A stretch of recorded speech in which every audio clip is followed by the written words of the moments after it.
how's it going, Top Forest TV? My name is Jack and welcome to my review of Nottingham Forest versus Manchester United in the first round of the first leg of the Carabao Cup semi-final. So yeah, it's a difficult one really, because there were spells in the game that we played quite well in, to be fair. Just the timing of the goals. It was a perfect night for Manchester United, really. They scored an early goal, Rashford. Good finish, but the defending was poor. Pardon me, I can't lie. The defending wasn't great. We sort of grew into the game around the half-hour mark. Had a good spell, scored, put the ball in the back of the net, but it was just narrowly given offside. I mean, if VAR wasn't there was no way anyone would have looked at that and gone offside in an instant. Like, as the game, that goal would have stood, and it could have been a different game, sort of thing. Looking at that, it was literally a kneecap offside. If that, it was minuscule, and we go back to the old question: is it clear and obvious? I'd say no, but it doesn't matter. We lost 3-0, and their second goal came just before the break, and then the last one came just before full time. There were good moments in the game for us, highlights and some positive things to take away from it, I'd say. I think Scarpa looked really good today. Really impressed with him. I like the way he gets on the ball. He floats around, picks up the ball. He's not afraid to have a shot and things like that. Danilo again looked pretty decent. Gibbs White, that bloke is a joy to watch. I know we lost 3-0, but we played quite well, to be fair, in spells of the game. There were patches where we put Manchester United in a bit of a sticky situation, which is good to see.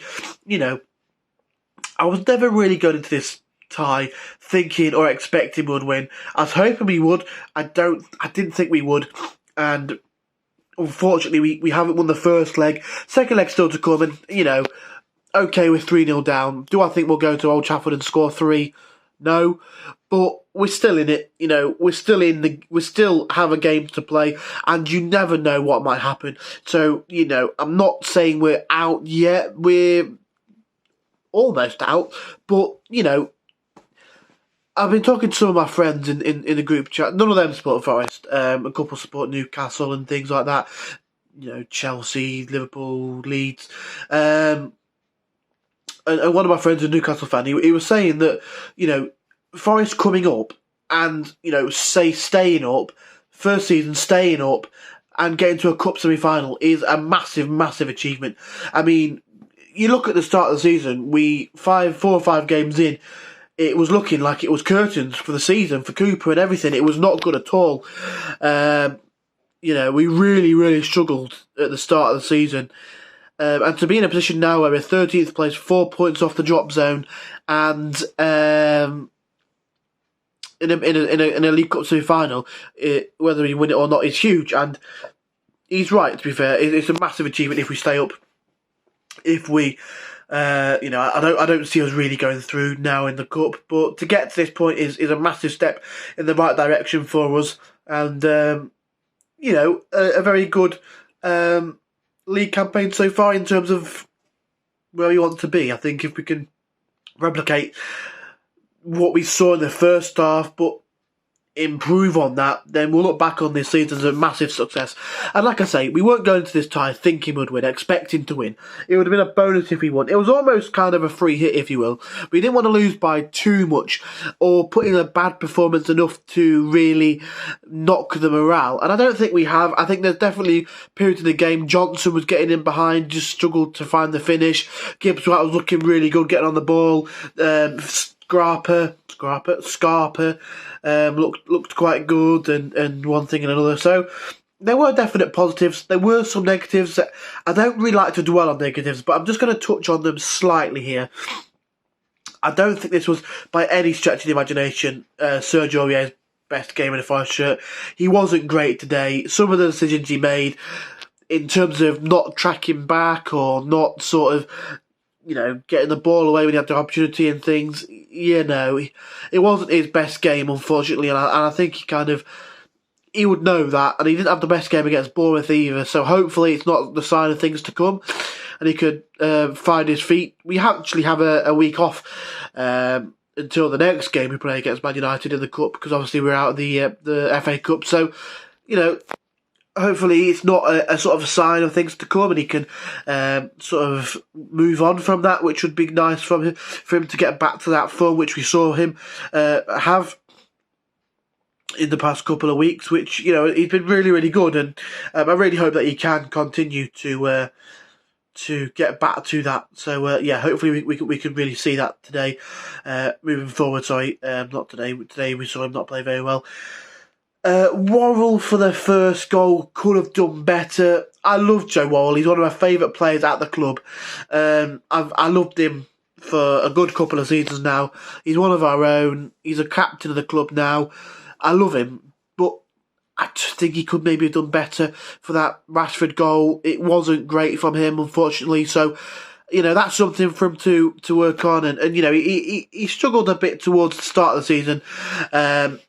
People were saying that he wasn't quite good enough for the Premier League, and I think he's proved them wrong in some aspects. To be fair, I think he's done quite well of late to adapt quite decently to the Premier League. I think he's put in some good performances.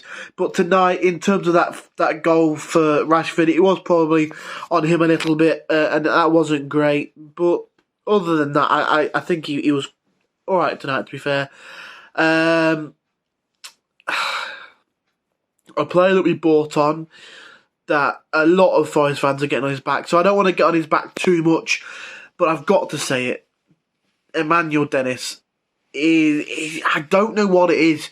He looks quite good for Watford last season. He was one of their shining lights. Was a decent player for was it Club Bruges?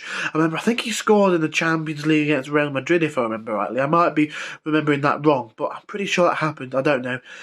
But he's just not been very good for us. Okay, he scored against Villa, which was great, but I don't know what he's good at. He's quick, but he doesn't know what to do with that pace.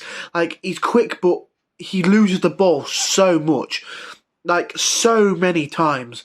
Or he did something today where he put in a brilliant bit of skill, and then just kind of ran into a tackle. I don't know what he was trying to do. It was a nice bit of skill to try and evade one tackle. Then Lisandro Martinez came in, and he didn't even bother to try and stop him tackling him or get out of the way. He just let him tackle him, and it is weird. Like, when he gets the ball, he can't hold it up. He tries to run into the channels. His first touch is poor. It's not been a success with Dennis, unfortunately, and it's a shame because we spent a lot of money on him, and I felt quite. I was looking forward to him, excited to see what he could offer us, but he's just not been great, unfortunately. And it's a shame, but I've got to be honest, and I just don't rate him very much, to be honest, unfortunately. But yeah, like I say, there were some good moments, some good performances. I think Surridge is doing quite well, to be fair to him. He did get a lot of stick of late, especially in that Blackpool game. A lot of fans were saying it was on him that we lost because he missed so many chances. Scored last time out against Bournemouth, had the ball in the back of the net today, and something I love about Surridge, he's so unselfish with the amount of runs he makes. He's not afraid to chase things down. He makes runs that sometimes don't get spotted, or sometimes, the ball just doesn't go in an area to get the ball to him. But he's making those positive runs, which is good to see, stretching the defence, causing them something to think about, which is maybe in games before, are definitely sort of under Chris Hughton, we've not asked those questions, so that's a positive to see from him. But yeah, I think 3-0, maybe 2-0 would have been a fair scoreline. I don't think Man United were great. They were good. They did what they needed to do, and fair play to them. It was probably the perfect night. Didn't really have to do too much to get the win. They're 3-0 up, going back to their ground. It should be quite routine for them to get to that final. But to be fair, I don't think we played too badly. I think we had some good patches in the game. Just need to work on maybe that final decision, getting the ball, maybe Johnson running through and he could have squared it once or twice or gone for a better option. But, we're learning still, and we never expected to win this. We never expected to get to the final. We just you know, it's one where you look at it and you think, we didn't play too badly against Manchester United, so hopefully we can use that as positivity. Hopefully we don't get hammered at Old Trafford. We don't play, get too many injuries or anything like that, and that's okay. Then we can focus on staying in the Premier League, which is our main priority. So, yeah, let us know down below what you thought of the game. If I had to give a man of the match to anyone, it would be Morgan Gibbs-White. I really hope that injury for Gibbs-White isn't serious. Because he's so good, man. He's so good. And I really hope that injury isn't a serious one. But, yeah, we'll find out in the coming days, I'm sure. But like I say, like this video if you haven't already. Subscribe if you're new around here. Let us know what you thought of the game in the comment section down below. And come on, you Reds.